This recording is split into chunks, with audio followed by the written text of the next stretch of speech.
ನಾನ್ ಅನ್ಕೊಳ್ತಾ ಇದ್ದೆ ಇದುವರೆಗೂ ಒಬ್ಬ ಈ ಅಶ್ವಿನಿ ಗೌಡನ ಕಟ್ಟಾಕೋಕೆ ಒಬ್ಬ ಬಂದಿಲ್ವೇ, ಇಡೀ ಮನೆಯನ್ನ ತನ್ನ ಕೈವಶ ತಗೊಬಿಟ್ಟಿದ್ದಾಳೆ ಅಂತ ನನ್ಗೆ ಅನಿಸ್ತಾ ಇತ್ತು. ನಿಜವಾಗ್ಲೂ ನೋಡೋ ರಘು ಬರ್ತಾನೆ, ರಾಘವೇಂದ್ರ ಅವ್ರು ಬರ್ತಾರೆ, ದೇವ್ರ ಹೆಸರು ಇಟ್ಕೊಂಡಿದ್ದಾರೆ ಅವರು ಬಂದು, ನೀನು ಮಾಡ್ತಾ ಇರ್ತಕ್ಕಂಥದ್ದು ಇಡೀ ಮನೆಯನ್ನ ತನ್ನ ವಶಕ್ಕೆ ತಗೊಂಡಿರೋದು ನೀನು ಅಂತ ಆಮೇಲೆ ಹೆಂಗ್ ಮಾತಾಡ್ತಾ ಅವಳು ಅಂದ್ರೆ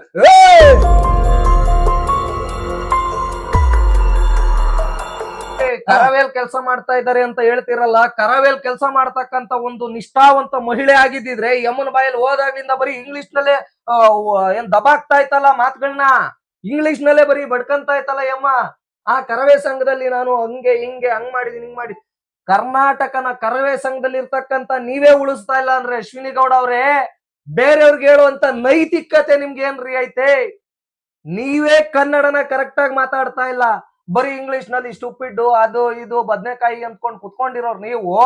ಇನ್ನ ಕರ್ನಾಟಕದಲ್ಲಿ ಇರ್ತಕ್ಕಂತ ಬೇರೆಯವ್ರಿಗೆ ನೀವೇನ್ರಿ ಕನ್ನಡ ಹೇಳ್ಕೊಂಡ್ ಕೊಡ್ತೀರಿ? ನಿಮ್ ಬಾಯೆಲ್ಲ ಕರೆಕ್ಟ್ ಆಗಿ ಕನ್ನಡ ಬರಲ್ಲ.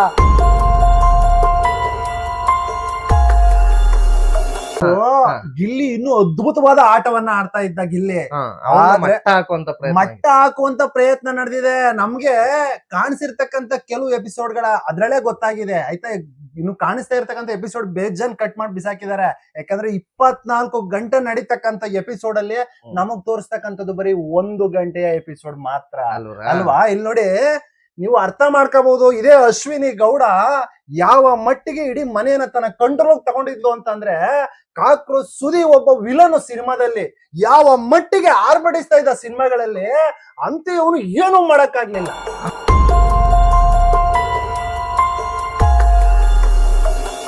ಎಲ್ರಿಗೂ ನಮಸ್ಕಾರ. ಇವತ್ತಿನ ವಿಶೇಷ ಸಂಚಿಕೆಗೆ ಸ್ವಾಗತ ಸುಸ್ವಾಗತ. ನಾನು ನಿಮ್ಮ ಪ್ರೀತಿಯ ಮುರಳಿ ಶಿರಾ. ನನ್ನ ಪಕ್ಕದಲ್ಲಿ ಕೂತಿದ್ದಾರೆ ಶಿವಲಿಂಗೇಗೌಡರು. ಎಸ್, ಇಷ್ಟು ದಿನ ಬಿಗ್ ಬಾಸ್ ಏನೋ ಒಂಥರ ಸಪ್ಪೆ ಅನ್ಸೋದು ಗುರು. ನಮ್ಗೆ ಇಲ್ಲಿನ ಬಿಟ್ರೆ ಅಂದ್ರೆ ಎಲ್ರು ಚೆನ್ನಾಗ್ ಆಡ್ತಾರೆ, ಆದ್ರೆ ನಮ್ ಗಿಲ್ಲಿ ಏನೋ ಒಂದ್ ಸ್ವಲ್ಪ ಮಸಾಲ ಹಾಕೋನು. ನೀವು ಇಲ್ಲೇ ತಪ್ಪು ತಿಳ್ಕೊಂಡಿದ್ದು. ಗಿಲ್ಲಿ ಇನ್ನು ಅದ್ಭುತವಾದ ಆಟವನ್ನ ಆಡ್ತಾ ಇದ್ದ ಗಿಲ್ಲಿ. ಮಟ್ಟ ಹಾಕುವಂತ ಪ್ರಯತ್ನ ನಡೆದಿದೆ. ನಮ್ಗೆ ಕಾಣಿಸಿರ್ತಕ್ಕಂತ ಕೆಲವು ಎಪಿಸೋಡ್ಗಳ ಅದ್ರಲ್ಲೇ ಗೊತ್ತಾಗಿದೆ ಆಯ್ತಾ. ಇನ್ನು ಕಾಣಿಸ್ತಾ ಇರ್ತಕ್ಕಂಥ ಎಪಿಸೋಡ್ ಬೇಜನ್ ಕಟ್ ಮಾಡಿ ಬಿಸಾಕಿದ್ದಾರೆ. ಯಾಕಂದ್ರೆ 24 ಗಂಟೆ ನಡೀತಕ್ಕಂತ ಎಪಿಸೋಡ್ ಅಲ್ಲಿ ನಮಗ್ ತೋರಿಸ್ತಕ್ಕಂಥದ್ದು ಬರೀ 1 ಗಂಟೆಯ ಎಪಿಸೋಡ್ ಮಾತ್ರ ಅಲ್ವಾ. ಇಲ್ಲಿ ನೋಡಿ, ನೀವು ಅರ್ಥ ಮಾಡ್ಕೋಬಹುದು ಇದೇ ಅಶ್ವಿನಿ ಗೌಡ ಯಾವ ಮಟ್ಟಿಗೆ ಇಡೀ ಮನೆಯನ್ನ ತನ್ನ ಕಂಟ್ರೋಲ್ ತಗೊಂಡಿದ್ಲು ಅಂತಂದ್ರೆ, ಕಾಕ್ರೋಚ್ ಸುದಿ ಒಬ್ಬ ವಿಲನ್ ಸಿನಿಮಾದಲ್ಲಿ ಯಾವ ಮಟ್ಟಿಗೆ ಆರ್ಭಟಿಸ್ತಾ ಇದ್ದ ಸಿನಿಮಾಗಳಲ್ಲಿ ಅಂತ ಇವನು ಏನು ಮಾಡಕ್ಕಾಗ್ಲಿಲ್ಲ. ಸೈಲೆಂಟ್ ಆಗಿ ಮಾಡದಂತ ಕಾಕ್ರೋಚ್ ಸುದಿನೇ ಸೈಲೆಂಟ್ ಮಾಡದಂತ ಅಶ್ವಿನಿ ಗೌಡಗೆ ಇವತ್ತು ಟಕ್ಕರ್ ಕೊಡೋದಕ್ಕೆ ಅಂತ ನಾನು ಮಗಂದ್ ರಘು ಅವ್ರೆ, ನೀವು ಸಿನಿಮಾದಲ್ಲಿ ವಿಲನ್ ಅಷ್ಟೇ ಅಲ್ಲ, ನಿಜ ಜೀವನದಲ್ಲಿ ಹೀರೋ ಆಗಿನೂ ಮೆರಿತಾ ಇದ್ದೀರಿ ತಾವು.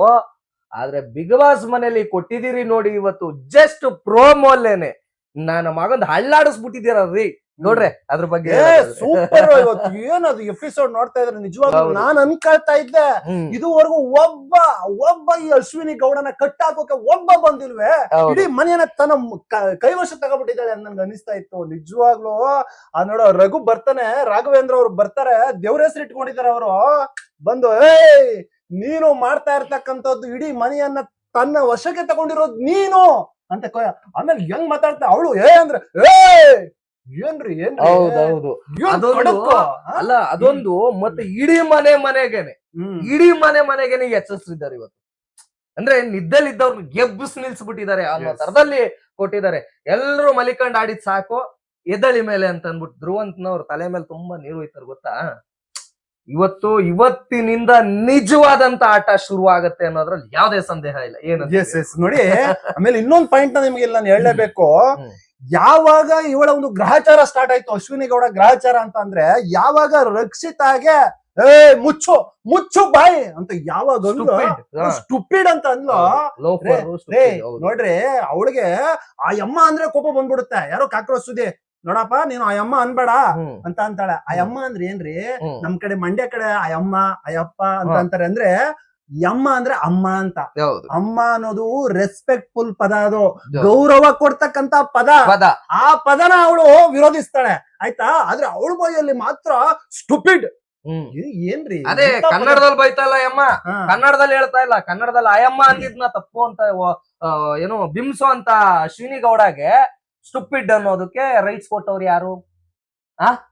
ಸ್ಟುಪಿಡ್ ಅನ್ನೋದಕ್ಕೆ ರೈಟ್ಸ್ ಕೊಟ್ಟವ್ರು ಯಾರು? ಲೋಫರ್ ಅನ್ನೋದಕ್ಕೆ ರೈಟ್ಸ್ ಕೊಟ್ಟವ್ರು ಯಾರು?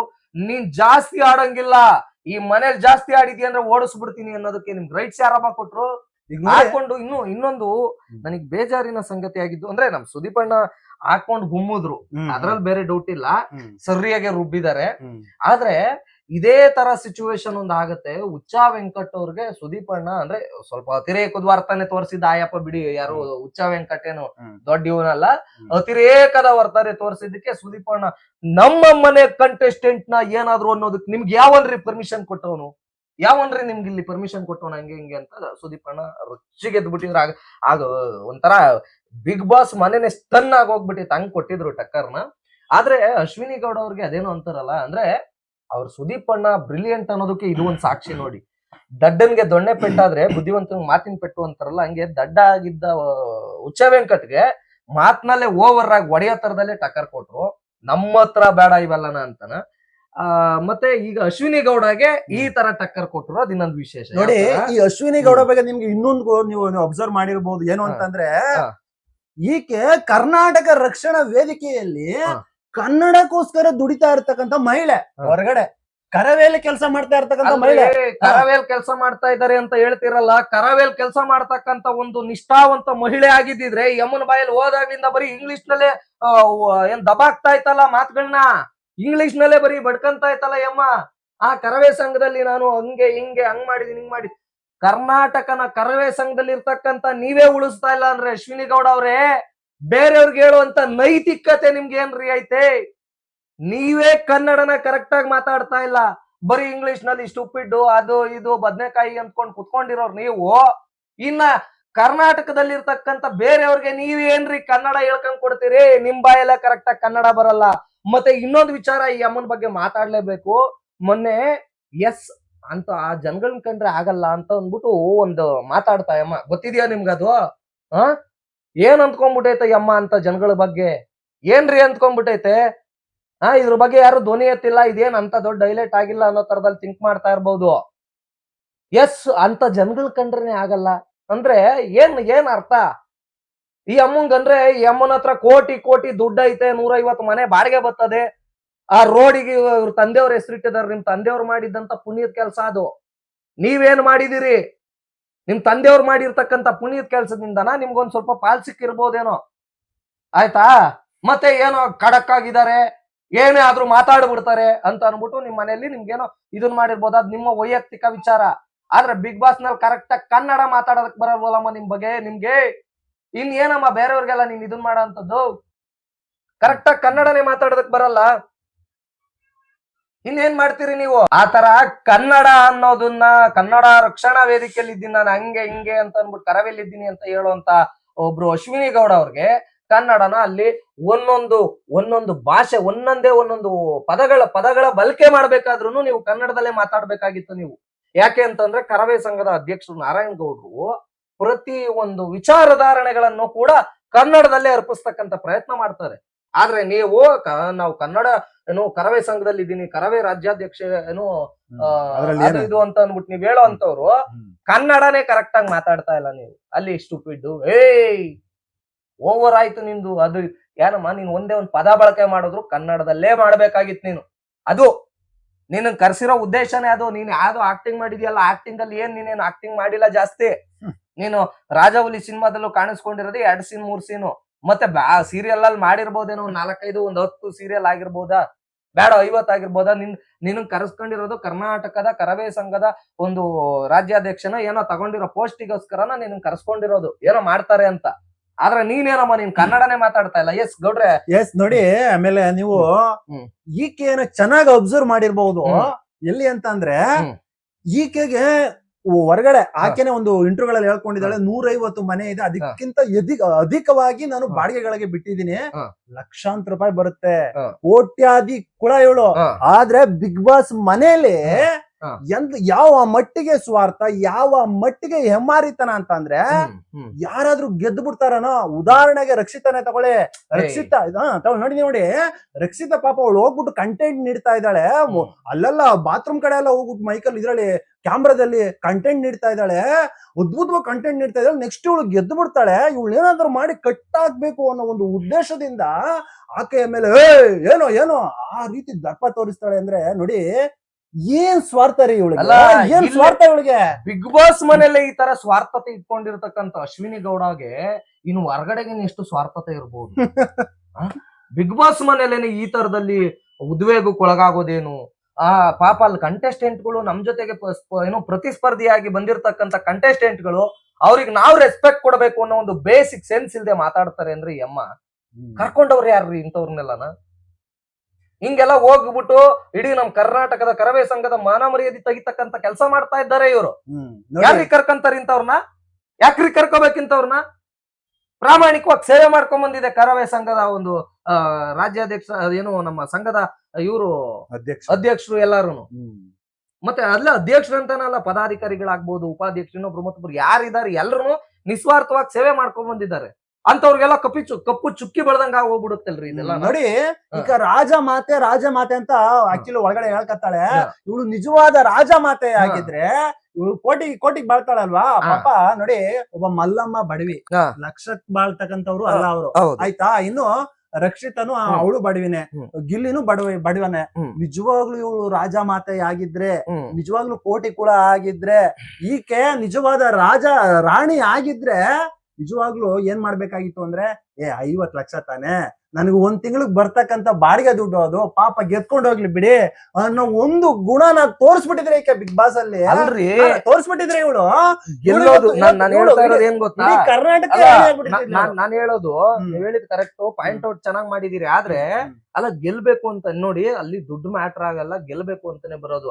ಇದೇ ಜಾಗದಲ್ಲಿ ಗೋಲ್ಡ್ ಸುರೇಶ್ ಅವ್ರು ಇದ್ರು. ಹೋದ ಸೀಸನ್ ಅಲ್ಲಿ ಗೋಲ್ಡ್ ಸುರೇಶ್ ಅವ್ರು ಏನ್ರಿ ಮಾಡಿದ್ರು, ಪ್ರತಿಸ್ಪರ್ಧಿಯಾದಂತ ಹನುಮಂತದು ಅವನ್ ಯಾವಾಗ್ಲೇ ಮದ್ವೆ ಆದ್ರೂ ಅವ್ನ್ ಪೂರ್ಣ ಪ್ರಮಾಣದ ಮದ್ವೆ ಖರ್ಚನ್ನ ನಾನ್ ನೋಡ್ಕೊಂತೀನಿ ಅಂತ ಹೇಳಿದ್ರು. ಅದು ವಿಧಾರತೆ, ಉದಾರ ಮನೋಭಾವ ಅಂತ ಅನ್ನೋದು. ಮತ್ತೆ ಇವನು ಧನರಾಜ್ಗೆ ಬೆಳ್ಳಿ ತೊಟ್ಲು ಕೊಟ್ರು, ಮಗಳಿಗೆ, ಧನರಾಜ್ ಮಗಳಿಗೆ ಬೆಳ್ಳಿ ತೊಟ್ಲು ಕೊಟ್ಟು ಎಲ್ಲ ಇದನ್ ಮಾಡಿದ್ರು. ಅದು ಉದಾರತೆ ಅಂತ ಅಂದ್ರೆ ಅದು ರಾಜರ ಗುಣ. ಒಂದು ಏನಂತಾರೆ ಅಲ್ಲಿರ್ತಕ್ಕಂತ ಏನು ರಾಜಮಾತೆ ಆಗಿ ಪ್ರಜೆಗಳನ್ನ ರಕ್ಷಣೆ ಮಾಡೋದಾಗ್ಲಿ, ಅಥವಾ ಏನಂತಾರ ಒಂದು ರಾಜ್ಯದಲ್ಲಿ ಯಾರ್ಯಾರಿದ್ದಾರೆ ಪ್ರಜೆಗಳೇ ಅಂತಾನೆ ಅಲ್ಲ, ಸೈನಿಕರಾಗ್ಲಿ, ಮಂತ್ರಿಗಳಾಗ್ಲಿ, ಇನ್ನೊಬ್ರು ಮತ್ತೊಬ್ರು ಯಾರೇ ಇದ್ರು ಕೂಡ ಅವರ ರಕ್ಷಣೆ ಮಾಡ್ತಕ್ಕಂತ ಕೆಲಸ ಮಾಡ್ಬೇಕಾದಂತದ್ದು ರಾಜಮಾತೆಗಿರ್ಬೇಕಾದಂತ ಒಂದು ಕಾಮನ್ ಗುಣ ಅದು. ಆದ್ರೆ ಗಿಲ್ಲಿ ಊಟ ಮಾಡ್ತಾ ಇದ್ರಿ ಅಮ್ಮ, ನಮ್ದು ಎಲ್ಲ ಮುಕ್ಕಿ, ನಮ್ದು ಎಲ್ಲ ಊಟ ನೀವೇ ಮುಕ್ಕಿ. ಏನದು ಮಾತು? ನೀವು ರಾಜಮಾತೆ ಅಂತಂದ್ರೆ ಊಟ ತ್ಯಾಗ ಮಾಡೋದಕ್ಕೂ ರೆಡಿ ಇರ್ಬೇಕು, ತನ್ನ ಊಟ ತಿಂತಾ ಇರೋದನ್ನ ಬೇರೆಯವ್ರಿಗೆ ಕೊಡೋದಕ್ಕೂ ರೆಡಿ ಇರ್ಬೇಕು. ರಾಜಮಾತೆ ಅಂತ ಕೊಟ್ಟವ್ರು ಯಾರ್ರಿ ಅಮ್ಮಂಗೆ? ಇಂಥವ್ರಿಗೆಲ್ಲ ಹೋಗಿ ರಾಜಮಾತೆ ಕೊಡ್ತಿರಲ್ರಿ ನೀವು. ಆ ಅಮ್ಮನ್ ಕಣ್ಗಳು ನೋಡಿರ್ಬೋದು ನೀವು, ಪಾರ್ಟಿ ಬಿಡ್ತಾಳ ರಾಕ್ಷಸಿ ಪ್ರವೃತ್ತಿ ಹೊಂದ್ಕೊಂಡಿರುವಂತ ಒಂದು ಗುಣ ಕಾಣಿಸುತ್ತೆ ಅಮ್ಮಂಗೆ. ಹೊರಗಡೆ ಪ್ರಪಂಚದಲ್ಲಿ ಏನಿದ್ಲೋ ಅದೇ ವ್ಯಕ್ತಿತ್ವ ಈಗ ಬಿಗ್ ಬಾಸ್ ಮನೆಯಲ್ಲಿ ರಾರಾಜಿಸ್ತಾ ಇದೆ. ಅದೇ ನೋಡಿ, ನೀವ್ ಹೇಳ್ಬಹುದು, ಯಾವಾಗ ಸಮಾಜದಲ್ಲಿ ಅನ್ಯಾಯ ಅಧರ್ಮ ತಲೆ ಎತ್ತಿ ಮೆರೆಯುತ್ತೋ ಅಂತ ಸಂದರ್ಭದಲ್ಲಿ ಒಬ್ಬ ವ್ಯಕ್ತಿ ಬರ್ತಾನೆ ಅಂತ ಶ್ರೀಕೃಷ್ಣ ಪರಮಾತ್ಮನೇ ಹೇಳಿದಾನೆ. ಅದೇ ತರದಲ್ಲಿ ಬಿಗ್ ಬಾಸ್ ನಲ್ಲಿ ಈಗ ರಘು ಅವ್ರನ್ನ ಒಬ್ಬ ವ್ಯಕ್ತಿ ಬರೋ ತರದಲ್ಲೇನೆ ಗ್ಯಾಂಗ್ ಕೊಟ್ಟಿದಾರ್ರಿ. ರಘು ಅವ್ರು ಬಂದಿದಾರ, ಅಬ್ಬಬ್ಬಬ್ಬಬ್ಬಬ್ಬಬ್ಬಬ್ಬಬ್ಬಬ್ಬಬ್ಬ ನಡುಗಬೇಕು ಹಂಗೇನೆ. ಬಿಗ್ ಬಾಸ್ ಮನೇನೆ ನಡುಗೋಗಿದೆ ಇವತ್ತು. ಆ ಲೆವೆಲ್ಗೆ ಬೆಳಿಗ್ಗೆ ಎದ್ದಿದ ತಕ್ಷಣ ಹೋಗಿ ನಡುಗಿಸ್ಬಿಟ್ಟಿದ್ದಾರೆ ರಘು ಅವರು, ನಡುಗಿಸ್ಬಿಟ್ಟಿದ್ದಾರೆ. ಆದ್ರೆ ನನಗೆ ಇದಕ್ಕಿಂತ ಹಿಂದೆ ಏನ್ ಫೀಲ್ ಆಗ್ತಾ ಇತ್ತು ಅಂದ್ರೆ, ಅಲ್ಲ ಈ ಅಮ್ಮ ಇಡೀ ಮನೆನ ತನ್ನ ಕಂಟ್ರೋಲ್ ತಗೋಬಿಟ್ಟಿದ್ದಾಳೆ, ಇನ್ನು 3 ತಿಂಗಳ ಯಾವ ಮಟ್ಟಿಗೆ ಪಾಪ ಅಲ್ಲಿ ಇರ್ತಕ್ಕಂಥವ್ರಿಗೆ ಹಿಂಸೆ ಕೊಡ್ತಾಳೋ ಅಂತ ಫೀಲ್ ಆಗ್ತಾ ಇತ್ತು. ನಿಜವಾಗ್ಲೂ ರಘು ಫೀಲ್ ಇರ್ಲಿಲ್ಲ, ನನಗ್ ಬಂದ್ಬಿಡುತ್ತ ಫೀಲ್. ಆದ್ರೆ ರಘು ಬಂದ ನೋಡಿ, ಇನ್ನು ನಿಜವಾದ ಆಟ ಇದೆ ಈಕೆಗೆ. ಮತ್ತೆ ನಿಮ್ಗೆ ರಘು ಅವ್ರದ್ದು ಇನ್ನೊಂದು ವಿಚಾರ ಹೇಳ್ಬೇಕು. ಹೊರಗಡೆಗೆ ಅಂತ ಬಂದಾಗ ಅವರು ಸಿನಿಮಾದಲ್ಲಿ ಮಾತ್ರನೇ ವಿಲನ್ ಆಗಿ ಮಾಡ್ತಕ್ಕಂಥದ್ದು.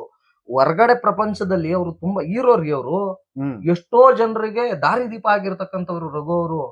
ಎಷ್ಟೋ ಜನರಿಗೆ ಬಾಡಿ ಬಿಲ್ಡಿಂಗ್ ಇದಕ್ಕೆ ಕಾಂಪಿಟೇಷನ್ಸ್ ಕಳ್ಸಿದ್ದಾರೆ. ಎಷ್ಟೋ ಜನರಿಗೆ ದುಡ್ಡಿಲ್ದೇ ಇರೋರ್ಗೆ ಇವ್ರೇನೆ ಬಾಮ್ಮ ನೀನ್ ಫ್ರೀ ಆಗಿ ಮಾಡ್ಕೊಂಡು ಹೋಗುವಂತೆ ಬಾ ಅಂತ ಅನ್ಬಿಟ್ಟು ಕರೆದು ಕೆಲಸ ಕೊಟ್ಟಿರ್ತಕ್ಕಂಥ ಉದಾರ ಮನೋಭಾವನೆ ಇರ್ತಕ್ಕಂಥವ್ರು ನಮ್ಮ ರಘು ಅವರು. ಸೊ ಅವ್ರು ಬಿಗ್ ಬಾಸ್ ಹೋಗಿರೋದು ನಿಜವಾಗ್ಲು ಅಂದ್ರೆ ಸೆಲೆಕ್ಷನ್ ಅಂದ್ರೆ ನೋಡಿ ಈ ತರ ಇರ್ಬೇಕು. ಓಕೆನಾ, ಯಾಕೆಂದ್ರೆ ಕಷ್ಟಪಟ್ಟಿದ್ದಾರೆ, ಕಷ್ಟಪಟ್ಟು ಒಂದೊಂದು ರೂಪಾಯಿನೂ ಕಷ್ಟಪಟ್ಟು ಬಂದಿರತಕ್ಕಂಥವ್ರು. ಓಕೆನಾ, ಕಷ್ಟಪಟ್ಟು ಬಂದು ಈ ಮಟ್ಟಕ್ಕೆ ಬಂದು ನಿಂತಿರೋರು ಇವರೆಲ್ಲಾನ. ಮತ್ತೆ ನಿಮ್ಗೆ ಇನ್ನೊಂದು ವಿಚಾರ ಹೇಳ್ಬೇಕು, ಕರಿಬಸಪ್ಪನವರು ಇವ್ರ ಶಿಷ್ಯ. ಹೌದಾ? ಇವ್ರ ಜೂನಿಯರ್. ಕರಿಬಸಪ್ಪ ಅಂತ ಬಂದಿದ್ರಲ್ಲ ಬಿಗ್ ಬಾಸ್ ಗೆ, ರಘು ಅವರ ಜೂನಿಯರ್. ಸೂಪರ್. ಓಕೆನಾ, ಜೂನಿಯರ್ ಮತ್ತೆ ಶಿಷ್ಯನ್ ಲೆಕ್ಕಾಚಾರದಲ್ಲೇ ಇದ್ದಂತವ್ರು ನಮ್ಮ ಕರಿಬಸಪ್ಪನವರು. ಅಂದ್ರೆ ರಘು ಅವರು ಇಂತ ಜೂನಿಯರ್ಸ್ ಗಳಿಗೆ ಅಥವಾ ಶಿಷ್ಯಗಳಿಗೆ ಇಂಥವ್ರನ್ನ ಎಷ್ಟು ಜನ ಹುಟ್ಟಾಕಿರ್ಬೋದು. ಈ ಕರಿಬಸಪ್ಪನವ್ರೆ ಹಂಗ್ ಬಂದ್ರು ಅಂದ್ರೆ ರಘು ಅವ್ರನ್ನ ಇನ್ ಎಂತೆಂತವ್ರನ್ನ ಹುಟ್ಟಾಕಿರ್ಬೋದು ಅಂತ ಇಮ್ಯಾಜ್ ಮಾಡ್ಕೊಳ್ಳಿ ವೀಕ್ಷಕರೇ. ಓಕೆನಾ, ರಘು ಅವರು ಬಹಳ ಒಳ್ಳೆ ಮನುಷ್ಯತ್ವ ಇರ್ತಕ್ಕಂತ ಒಬ್ಬ ವ್ಯಕ್ತಿ. ಓಕೆನಾ, ಮತ್ತೆ ಉದಾರ ಮನೋಭಾವನೆ ಇರ್ತಕ್ಕಂತ ವ್ಯಕ್ತಿ. ಮತ್ತೆ ತಪ್ಪು ನಡೀತಾ ಇರುವಂತ ಜಾಗದಲ್ಲಿ ಅಲ್ಲೇ ಟಕ್ಕರ್ ಕೊಟ್ಟು ಅಲ್ಲೇ ಒಂದು ಫಿನಿಶಿಂಗ್ ಟಚ್ ಕೊಡುವಂತ ಒಂದು ಮನಸ್ಥಿತಿ ಇರುವಂತ ವ್ಯಕ್ತಿ. ಆಕ್ಚುಲಿ ನೀವು ನೋಡಿರ್ಬೋದು, ಬಿಗ್ ಬಾಸ್ ಒಳಗಡೆ ಹೋಗ್ಬೇಕಾದ್ರೆ ಅವ್ರು ಹೇಳ್ತಾರೆ ಏನಂತ ಅಂದ್ರೆ, ಹೆಣ್ಣಿಗೆ ಅವಳ ಹೆಣ್ತನದ ಗೌರವ ಬೆಲೆ ಏನು ಅಂತ ನಾನು ತೋರಿಸ್ತೀನಿ, ರಾಕ್ಷಸಿ ಅವತಾರವನ್ನ ಕಳಿಸ್ತೀನಿ ಅನ್ನೋ ರೀತಿ ಅವರು ಮಾತಾಡಿ ಹೋಗ್ತಾರೆ. ಖಂಡಿತವಾಗಿ ಅದೇ ತರದಲ್ಲೇ ನಡ್ಕೊಂಡು. ಆಮೇಲೆ ಇನ್ನೊಂದು ಪಾಯಿಂಟ್ ಔಟ್ ನಿಮ್ಗೆ ಗೊತ್ತಿಲ್ಲ ಅಂತ ನೀವು ಅಬ್ಸರ್ವ್ ಮಾಡಿರಲ್ಲ, ಏನಪ್ಪಾ ಅಂತಂದ್ರೆ ಈಕೆ ಏನು ಮೆರಿತಾ ಇದ್ದಾಳೆ ಅಂದ್ರೆ, ಇಡೀ ಮನೆನೆ ತನ್ನ ಕಂಟ್ರೋಲ್ ತಗೊಂಡಿದೀನಿ, ನಾನೇ ರಾಜ ಮಾತೆ ಅನ್ನೋ ತರ ಮೆರಿತಾ ಇದ್ದಾಳೆ ಅಹಂನಲ್ಲಿ. ಅಂದ್ರೆ ಗೆದ್ದು ಬಿಡ್ತೀನಿ, ಯಾರಾದ್ರೂ ಗೆಲ್ಲೋಕ್ ಬಂದ್ರು ಅವ್ರನ್ನ ಡಲ್ ಮಾಡ್ತೀನಿ, ಅವ್ರಿಗೆ ಅವಾಜ್ಗಳನ್ನ ಹಾಕಿ ಅವರನ್ನ ಕುಗ್ಗಿಸಿ ನಾನು ಗೆದ್ಬಿಡ್ತೀನಿ ಅನ್ನೋ ಮನಸ್ಥಿತಿಲಿ ಈಕೆ ಇದ್ದಾಳೆ. ಆದ್ರೆ ಇದೇ ತರ ಮೆರೆದಂತ ಹೋದ್ ಸೀಸನ್ ಅಲ್ಲಿ ಒಬ್ರು ಮೆರೆದ್ರು, ಯಾರು ಹೇಳಿ? ಸುಮಾರು ಜನ ಮೆರೆದ್ರು, ಆದ್ರೆ ಒಬ್ಬ ಮೆರೆದ್ರು ಇಂಪಾರ್ಟೆಂಟ್, ಲಾಯರ್ ಜಗದೀಶ್ ಅವರು. ಆಮೇಲೆ 10ನೇ ಸೀಸನ್ ಮಂಜಣ್ಣ ಇರ್ಬೇಕು. ಮಂಜಣ್ಣ ಹೆಂಗೆ ಅಲ್ಲ, ಮಂಜಣ್ಣ ಹೋದ್ ಸರಿನೇ ಸರಿ 11ನೇ ಸೀಸನ್ ಅಲ್ಲಿ ಹೆಂಗೆ ಅವರು ಒಂದಷ್ಟು ತನ್ನ ಸಮಾಜನ ನಿರೂಪಿಸ್ಕೊಂಡ್ಬಿಟ್ಟಿದ್ರು. ಅಂತವ್ರು ಲಾಸ್ಟಿಗೆ ಒಂಥರ ಹೆಂಗೆ ಅಂದ್ರೆ ಮೆಂಟಲ್ ಆಗಿ ಹೋಗ್ಬಿಟ್ರು ಪಾಪ ಮಂಜಣ್ಣ. ಮೂಮೆಂಟ್ ಲಾಸ್ಟ್ ಮೂಮೆಂಟ್ ಅಲ್ಲಿ ನಿಜವಾಗ್ಲು ತುಂಬಾ ಅಂದ್ರೆ ಒಂಥರ ಇಳ್ದೋಗ್ಬಿಟ್ಟಿದ್ರು. ಯಪ್ಪ ಯಾಕೆ ಬೇಕು ಗುರು ನನ್ಗೆ, ನಾನು ಹಿಂಗ್ ತಪ್ಪು ಮಾಡ್ಬಿಟ್ನ, ಎಲ್ಲರೂ ಒಂದ್ ಕಡೆ ಅಂದ್ರೆ ನನ್ ಜೊತೆಗಿದ್ದವ್ರು ಎಲ್ಲರೂ ವಿರುದ್ಧವಾಗಿ ತಿರುಗಿ ಬಿದ್ಬಿಟ್ರಲ್ಲ ಅಂತ ಅನ್ಬಿಟ್ಟು ಮಂಜಣ್ಣನೇನೆ ತುಂಬಾ ಇದನ್ ಮಾಡ್ಕೊಂಡ್ರು. ಹಂಗೆ ಮೆರೆದವ್ರಿಗೊಂದಿನ ಉರುದ್ರಾಗಿ ಇಟ್ಟು ಅಂತ ಹಳೆ ಗಾದೆ ಇದೆ. ಬಟ್ ಆ ಎಪಿಸೋಡ್ಗಳು ನೋಡಿದ್ರೆ ಈಕೆ ನಿಜವಾಗ್ಲೂ ಈ ಒಂದು ಗುಣನ ಇಲ್ಲಿ ಪ್ರದರ್ಶನ ಮಾಡ್ತಾ ಇರ್ಲಿಲ್ಲ. ಇಂಥವ್ರಿಗೆಲ್ಲ ಅದೇ ಹೇಳ್ತಾ ಇದೀನಲ್ಲ, ಇನ್ನು ಇಂಥವ್ರೆಲ್ಲಾನ ಅಲ್ಲಿ ಇಲ್ಲಿ ಇದನ್ ಮಾಡ್ಕೊಂಡ್ಬಿಟ್ಟು ಬಂದ್ಬಿಡ್ತಾರೆ. ಇರ್ಲಿ, ತೊಂದ್ರೆ ಇಲ್ಲ. ಆದ್ರೆ ನನಗೊಂದು ಬೇಜಾರಿನ ಸಂಗತಿ ಅಥವಾ ಭಯ ಕಾಡ್ತಾ ಇರುವಂತದ್ದು ಏನಪ್ಪಾ ಅಂದ್ರೆ, ರಘು ಅವರು ಓಕೆನಾ ಇದೇ ತರ ಇಬ್ರು ಒಂದ್ ಸೀಸನ್ ಅಲ್ಲಿ ವಿನಯ್ ಮತ್ತೆ ಇವರೆಲ್ಲ ಇದ್ರಲ್ಲ, ಕಾರ್ತಿಕ್ ವಿನಯ್ ಸಂಗೀತ ಎಲ್ಲ ಇದ್ರಲ್ಲ. ಸೀಸನ್ 10 ಅಲ್ಲ 9 ಅಲ್ಲ 10 ಅದು. Season correct. ಸೊ ಇವರೆಲ್ಲ ಇದ್ದಾಗ ಇಬ್ರು ಬಂದ್ರು. ಆನೆನ ಮಟ್ಟ ಹಾಕೋಕೆ ಬಂದಿದೀನಿ ನಾನು, ಆನೆ ಬಂತು ಒಂದ್ ಆನೆ ಅಂತ ಅನ್ಬಿಟ್ಟು ಬಂದಂತ ಆನೆನ ಮಟ್ಟ ಹಾಕೋಕ್ ಬಂದಿದೀನಿ ಅನ್ಕೊಂಡ್ ಇಬ್ರು ಬಂದು ಅವ್ರು ಕೊಟ್ಟಿದ್ ಬಿಲ್ಡಪ್, ಅವ್ರು ಕೊಟ್ಟಿದ್ ಡೈಲಾಗ್ ವರ್ಷನ್, ಮತ್ತೆ ಫೀಮೇಲ್ ಒಬ್ರು ಬಂದ್ರಲ್ಲ ಅಯ್ಯಮ್ಮ ಪಾಪ ಒಂದೇ ವಾರಕ್ಕೆ ಓಡಿಸ್ಬಿಟ್ರು, 1 ವಾರಕ್ಕೋ 2 ವಾರಕ್ಕೋ ಓಡಿಸ್ಬಿಟ್ರು. ಓಕೆನಾ, ಬಂದು ವೈಲ್ಡ್ ಕಾರ್ಡ್ ಎಂಟ್ರಿ ಬಂದವಳು ಒಂದೇ ವಾರಕ್ಕೋ 2 ವಾರಕ್ಕೋ ಓಡ್ಬಿಟ್ಲು. ಆರೋಗ್ಯ ಸರಿ ಅಂದ್ರೆ ಬೀಳಿಸ್ಬಿಟ್ರಲ್ಲ, ಆಡ್ಕೊಂಡು ಭೂಮಿ ಬಿದ್ದು ಆರೋಗ್ಯ ಸ್ಥಿತಿ ಸ್ಥೀಮಿಸ್ತಾ ಬರ್ತಾ ಐತೆ ಅಂತ ಅಂದ್ಬಿಟ್ಟು ಓಡಾಕ್ಬಿಟ್ರು. ಅಂದ್ರೆ ಒಳಗಡೆ ವಿಚಾರ, ಒಳಗಡೆ ಒಂದು ಗುಂಪುಗಾರಿಕೆ ಮಾಡ್ಕೊಂಡಿರ್ತಾರೆ. ಅದನ್ನೇ ನಾನು ಹೇಳ್ತಾ ಇರೋದು, ಅದಕ್ಕೋಸ್ಕರನೇ ಹೇಳಿದ್ದು. ಅಂದ್ರೆ ಈ ತರ ಈಗ ಯಾಕೆಂದ್ರೆ ಅಲ್ಲಿ 21 ದಿನ ಆಗ್ತಾ ಬಂತು ಬಿಗ್ ಬಾಸ್ ಸ್ಟಾರ್ಟ್ ಆಗಿ, 22ನೇ ದಿನ ಇವತ್ತಿಗೆ. ಸೊ ಇಷ್ಟು ದಿನದಲ್ಲಿ ಅಲ್ಲೇ ಒಂದು ಟೀಮ್ ಅಂತ ಅಂದ್ಬಿಟ್ಟು ಅಲ್ಲಿ ಈಗಿರೋ ಸೀಸನ್ ಅಲ್ಲೇನೆ ಕಾಕ್ರೋಚ್ ಸುದಿ, ಜಾನ್ವಿ ಮತ್ತೆ ಸ್ಪಂದನ ಮತ್ತೆ ಅಶ್ವಿನಿ. ಸ್ಪಂದನ ಹೋಗ್ಬಿಟ್ಲಲ್ಲ? ಅಲ್ಲ ಸ್ಪಂದನ ಹೋಗಿಲ್ಲ. ಈಗ ಇವ್ರ ಜೊತೆ ಹೋಗಿದ್ದಾರು ಇನ್ನೊಬ್ರು ಅಶ್ವಿನಿ, ಅಶ್ವಿನಿ SN ಅಂತ ಏನೋ ಇದೆ, ಅವ್ರು ಹೋಗಿದ್ರು. ಮಂಜು ಭಾಷಿನಿ ಅವರು ಅಶ್ವಿನಿ ಅವರು ಹೋಗಿದ್ರು. ಸೊ ಈಗ ಇವರೆಲ್ಲ ಸ್ಪಂದನ ಇವರೆಲ್ಲ ಇದಾರಲ್ಲ, ಇವ್ರದೆಲ್ಲ ಒಂದ್ ಟೀಮ್ ಆಗೋಗ್ಬಿಟ್ಟಿದೆ. ಮತ್ತೆ ಇನ್ನ ಗಿಲ್ಲಿ ನಟ, ಮಲ್ಲಮ್ಮ, ರಕ್ಷಿತಾ ಇವ್ರದ್ದು ಒಂದ್ ಟೀಮ್ ಆಗೋಗ್ಬಿಟ್ಟಿದೆ. ಪಾಪ ಇನ್ನೂ ಯಾರೋ ಕನ್ಫ್ಯೂಸ್ ಅಲ್ಲಿ ಇದಾರೆ. ಈ ಟೀಮಿಗೆ ಸೇರ್ಕೊಳ್ಳ ಅನ್ನೋ ಗೊಂದಲದಲ್ಲಿದ್ದಾರೆ. ಮತ್ತೆ ಇವತ್ತು ಚಂದ್ರಪ್ರಭಾ ನೋಡ್ಬೇಕಾಗಿತ್ತು. ಹಾ. ಈಗ ಆಕ್ಚುಲಿ ಅಶ್ವಿನಿಗೂ ಮತ್ತೆ ಇವ್ರಿಗೂ ರಘುಗೂ ಜಗಳ ನಡೀತಾ ಇದೆ. ಹಾ. ಅವರು ಒಂದ್ ಕಾಲ ಅಶ್ವಿನಿ ಕಡೆ ಇಡ್ತಾರೆ, ಇನ್ನೊಂದ್ ಕಾಲ ರಘು ಕಡೆ ಇಡ್ತಾರೆ. ಇವ್ ನೋಡ್ಬೇಕಾಯ್ತು ನೀವು. ಅಯ್ಯೋ ನಕ್ಕು ನಕ್ಕು ಸಾಕಾಯ್ತು. Yes, ಅವ್ರು ಅದೇ ಅಷ್ಟೇ, ಅಭಿಷೇಕ್ ಅವರು ಅಷ್ಟೇ, ಅವರು ಗೊಂದಲದಲ್ಲಿ ತರ ಇದ್ದಾರೆ. ಅಭಿಷೇಕ್ ಅವ್ರು ನಿಜ ಎಲ್ಲಿ ಕಾಣಿಸ್ಕೊಂತಲೇ ಇಲ್ಲ, ಕಾಣಿಸ್ಕೊಂತಲೇ ಇಲ್ಲ. ಕರೆಕ್ಟ್ ಆಗಿ ಆಡ್ತಲೇ ಇಲ್ಲ. ಅವ್ರನ್ನ ಗೆಲ್ಸಿರೋದು ಯಾವ್ದೋ ಒಂದು ಫ್ಲೋ ಅಲ್ಲಿ, ಅಂದ್ರೆ ಸೀರಿಯಲ್ ನೋಡ್ತಾ ಇದ್ವಿ, ಇನ್ನೊಂದು ಮತ್ತೊಂದು ಒಂದ್ ಇದ್ರಲ್ಲೇನೋ ಗೆಲ್ಸಿರ್ಬೋದು.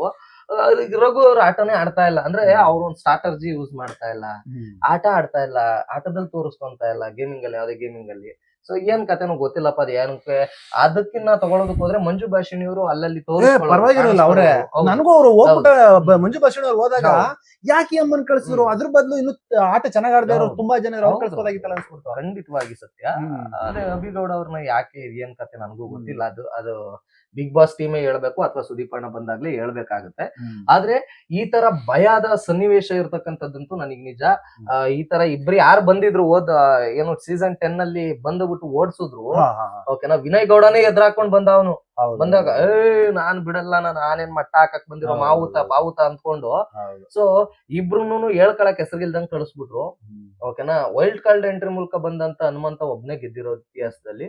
ಸೊ ಈ ಸರಿ ವೈಲ್ಡ್ ಕಾರ್ಡ್ ಎಂಟ್ರಿ ಮೂಲಕ ಬಂದಿರತಕ್ಕಂಥವ್ರು ರಘು ಅವರು ನಿಜವಾಗ್ಲೂ ಒಳ್ಳೆ ಪ್ರದರ್ಶನ ಕೊಟ್ಟು ಅವರ ಒಂದ್ ಗತ್ತು ಗಾಂಭೀರ್ಯನ ಇವತ್ತೇನ್ ಪ್ರದರ್ಶನ ಮಾಡಿದ್ರು, ಎಪಿಸೋಡ್ ಅಲ್ಲೂ ಕೂಡ ಅದೇ ತರ ಪ್ರದರ್ಶನ ಕಾಣ್ಲಿ ಅನ್ನೋದೇ ನನ್ನ ಅಭಿಪ್ರಾಯ. ಆಮೇಲೆ ಇನ್ನೊಂದಿಲ್ಲಿ ಒಂದು ಮುಕ್ತವಾಗಿ ಚರ್ಚೆ ಮಾಡೋಣ. ಏನಪ್ಪಾ ಅಂತಂದ್ರೆ, ಈಗ ನಿಜವಾಗ್ಲೂನು ಈತ ಸಾಮಾನ್ಯ ಅಲ್ಲ. ಯಾಕೆಂದ್ರೆ ಆತನ ವ್ಯಕ್ತಿತ್ವನು ಅದೇ ರೀತಿ ಇದೆ ರಘುದು, ಆಯ್ತಾ. ಇಲ್ಲಿ ನಮ್ಗೆ ಇಲ್ಲಿ ಅಶ್ವಿನಿ ಗೌಡ ನಿಜವಾಗ್ಲೂ ಈಗ ಅವಳನ್ನ ಮಟ್ಟ ಹಾಕ್ತಾರ, ಅಶ್ವಿನಿ ಗೌಡ ಡಲ್ ಹೇಳ್ತಾ ಇರೋದು. ಅಥವಾ ಇತ್ತು ಇನ್ ನೋಡಿ, ಕಿಚ್ಚ ಸುದೀಪ್ ಅವ್ರ ಒಂದ್ ಮಾತು ಹೇಳೋರು ರಘುನ ಹೊರಗಡೆ ಕಳ್ಸ್ಬೇಕಾದ್ರೆ, నేను ಹಂಗ್ ಮಾಡ್ತೀನಿ ಅಂತ ಹೊಡ್ತಾ ಇದೀಯಪ್ಪ, ಹೊಡಗಿಡ್ಬಿಟ್ಟಿ ಅಲ್ಲಿ ಹೊಡೆದಿದ್ಬಿಟ್ರೆ ಮತ್ತೆ ನೀನು ಇಲ್ಲಿ ಸ್ಟೇಜ್ ಮೇಲೆ ಬರ್ಬೇಕಾಗತ್ತೆ, ಹೊಡೆದ್ಬಿಟ್ಟು ಬಂದ್ರೆ ಅವೆಲ್ಲ ಕಂಟ್ರೋಲ್ ಮಾಡ್ಕೊಂಡು ಆಡ್ಬೇಕು ಅಂತ ಎಚ್ಚರಿಕೆ ಕೊಟ್ಟು ಒಳಗಡೆ ಕಳ್ಸಿರ್ತಕ್ಕಂಥದ್ದು. ಏನು ಅಂತ ಅನ್ಬಿಟ್ಟೆಲ್ಲ ಇದನ್ ಮಾಡಿದ್ದು. ಅಂದ್ರೆ ರಘು ಅವರು ಅಶ್ವಿನಿಗೆ ಅಂತೆಲ್ಲ ಮಾಡಿದ್ರಲ್ಲ. ಸೊ ಇವತ್ತು ಪಕ್ಕಾ ಜಗಳ ಆಗತ್ತೆ. ಪಕ್ಕಾ ಜಗಳ ಆಗಿ ರಘು ಅವ್ರನ್ನ ಇಲ್ಲ ಡಲ್ ಮಾಡಿ ಕೂರಿಸ್ಬಿಡ್ತಾರೆ ಬಿಗ್ ಬಾಸ್ ಟೀಮೇನೆ. ಇಲ್ಲ ಇವರೆಲ್ಲ ಸೇರ್ಕೊಂಡು ಮಹಿಳಾ ಮಣಿಗಳೆಲ್ಲ ಸೇರ್ಕೊಂಡು, ಅಂದ್ರೆ ಮಹಿಳಾ ಮಣಿಗಳಂತಂದ್ರೆ ಜಾನ್ವಿ ಮತ್ತೆ ಅಶ್ವಿನಿ ಗೌಡ ಇವರಿಬ್ರೇನೆ ರೊಚ್ಚಿಗೆದ್ದಿದ್ದು. ಇರೋದಾದ್ರೆ ಇರ್ಬೇಕು, ಇಲ್ಲ ಹೋಗ್ತಾ ಇರ್ಬೇಕು ಹಂಗೆ ಹಿಂಗೆ ಅಂತ ಜಾನ್ವಿ ಮಾತಾಡಿದ್ಲು ಗೊತ್ತಾ. ಸೊ ಈ ತರದಲ್ಲಿ ಇವ್ರಿಬ್ರು ಸೇರ್ಕೊಂಡು ಏನಾದ್ರು ಡಲ್ ಮಾಡ್ಬಿಟ್ರು ಅಂದ್ರೆ ಡಲ್ ಆಗ್ಬಿಡ್ತಾರ. ಅಥವಾ ಬಿಗ್ ಬಾಸ್ ಟೀಮ್ ಏನಾದ್ರು ರಘು ನೀವ್ ಮಾಡ್ತಾ ಇರೋದು ತಪ್ಪು ಅಂತ ಅಂದ್ಬಿಟ್ಟು ಬಿಗ್ ಬಾಸ್ ಏನಾದ್ರು ವಾಯ್ಸ್, ಅದ್ ಬ್ಯಾಕ್ ಗ್ರೌಂಡ್ ವಾಯ್ಸ್ ಬರುತ್ತೆ ನೋಡಿ, ರಘು ನೀವು ಮಾಡ್ತಾ ಇರೋದು ತಪ್ಪು ನಿಲ್ಸಿ ಅಂತ ಅನ್ಬಿಟ್ಟು ಬರುತ್ತಲ್ಲ, ಹಂಗ ಎಲ್ಲಿಗೆ ಹೇಳ್ಬಿಟ್ಟು ರಘು ಅವ್ರನ್ನ ಸೈಲೆಂಟ್ ಮಾಡ್ಬಿಡುತ್ತೋ ಅನ್ನೋ ಒಂದು ಗೊಂದಲ ಮತ್ತೆ ಆತಂಕ ಕೂಡ ನನ್ಗಿದೆ. ಅಥವಾ ರಘು ಅವರೇ ಎಲ್ಲಿ ಬಂದಾಗ ರಾಜನ್ ತರ ಬಂದ ಅದೇನೋ ಗೌಡ ಅಂದ್ರ ಅಂದ್ರು ಒಂದು ತನ್ನ ಅಂದ್ರ ಇಲ್ಲ ಅಂದಂಗ್ ಮಾಡ್ಕೊಂಡು ಎಲ್ಲಿ ಪಾಪ ಡೌನ್ ಆಗ್ತಾರೋ ಅನ್ನೋ ಭಯ ಆತಂಕ ಖಂಡಿತವಾಗಿ ಇದೆ. ಎಲ್ಲಾ ರೀತಿಯಲ್ಲೂ ಒಳ್ಳೇದಾಗ್ಲಿ ಅನ್ನೋದು ನನ್ನ ಅಭಿಪ್ರಾಯ. ಅಶ್ವಿನಿ ಗೌಡ ಏನಾದ್ರು ಒಂದ್ ವೇಳೆ ಬದಲಾಯಿಸಿದ್ರು, ಯಾಕಂದ್ರೆ ಯಾವ ಸೀಸನ್ ಅಲ್ಲೂ ಆ ರೀತಿ ಆಗಿಲ್ಲ. ಒಳಗಡೆ ಇರ್ತಕ್ಕಂತ ರಾಕ್ಷಸ ಗುಣ ಇರ್ತಕ್ಕಂಥವ್ರನ್ನ ಬದಲಾಯಿಸಿದ ಗುಣ ಅಲ್ಲೂ ಇಲ್ಲ ಹೊರಗಡೆಯಿಂದ ಹೋದವರು. ಅಲ್ಲ ಈ ಬಾರಿ ಇಲ್ಲ ನೀವ್ ಹಂಗ ಅನ್ನಕ್ಕೆ ಹೋಗ್ಬೇಡಿ. ಹನುಮಂತ ಹೋದ್ ಸೀಸನ್ ಅಲ್ಲಿ ರಾಕ್ಷಸ ಪ್ರವೃತ್ತಿನೂ ಇತ್ತು, ಎಲ್ಲಾನು ಇತ್ತು. ಎಲ್ಲಾರ್ನು ಮೂಟೆ ಕಟ್ಟಿ ಒಂದ್ ಕಡೆ ಕೂರಿಸಿ ಅವನು ಸೈಲೆಂಟ್ ಆಗಿ ಮಾಡಿದ್ದು. ಅದು ಹೋದ ತಕ್ಷಣ ವೈಲೆಂಟ್ ಆಗ್ಬಿಟ್ನಲ್ಲ. ಹೋದ ತಕ್ಷಣ ವೈಲೆಂಟ್ ಆದವ್ರನ್ನ ಸೈಲೆಂಟ್ ಮಾಡಿರುವಂತ ಉದಾಹರಣೆಗಳು ಇದೆ. ಸೊ ಇವರು ಯಾವ ತರ ಸ್ಟ್ರಾಟರ್ಜಿ ಇಟ್ಕೊಂಡು ಹೋಗಿದ್ದಾರೆ ನೋಡೋಣ, ಕಾದ್ ನೋಡೋಣ. ಸೊ ಇದು ನಮ್ಮ ಒಂದು ಏನಂತಾರೆ ಇವತ್ತಿನ ಎಪಿಸೋಡ್ ನಿಜವಾಗ್ಲೂ ಭಯಂಕರವಾಗಿರುತ್ತೆ. ಯಾರು ಮಿಸ್ ಮಾಡ್ಕೋಬೇಡಿ ಅನ್ನೋದೇ ನನ್ನ ಅಭಿಪ್ರಾಯ. ಇವತ್ತಿನ ಎಪಿಸೋಡ್ ಅಲ್ಲ, ಮುಂದಿನ ಎಪಿಸೋಡ್. ಹೌದು, ಅಲ್ಲ ಇವತ್ತು ಮೇನ್ ಇವತ್ತು ಒಂಥರ ಸ್ಟ್ರಾಂಗ್ ಆಗಿರುತ್ತೆ ಅನ್ನೋದು ನಾನು ಹೇಳ್ತೇವೆ ಇಬ್ರು ಸೇರ್ಕೊಂಡು. ಸೊ ಇದೇ ತರ ನಿರಂತರ ಸುದ್ದಿಗಾಗಿ ನೋಡ್ತಾ ಇರಿ ನಮ್ಮ ಚಾನಲ್. ನಮಸ್ಕಾರ.